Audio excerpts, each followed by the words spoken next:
It's my least favorite story of the day, talking about all of the heat. They're being fueled, just extremely high temperatures, a lot of moisture there. Missouri, Tennessee, you guys have many cities under heat alerts at this point. Some of your larger metros are under excessive heat warnings.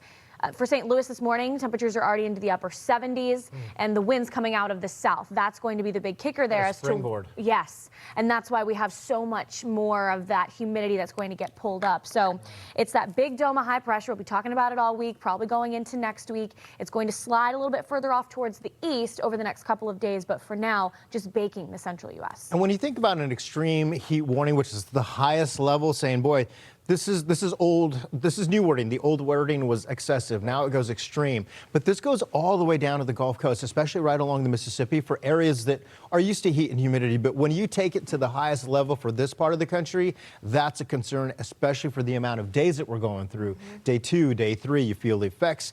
The power grids, you're like, everyone's running the AC. Try to avoid running the big appliances during the middle part of the day so everybody can get their energy going.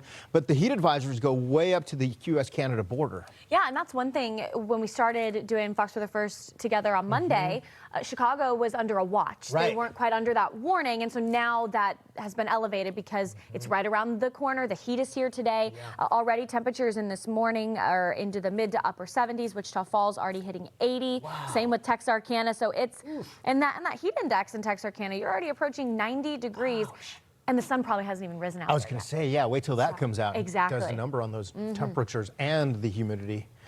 Well, when you talk about this and you take it right through Friday, so today, Thursday, Friday, look at Dallas, close to 100 today, above that Thursday and Friday. And of course, these are just the temperatures. You factor in the humidity.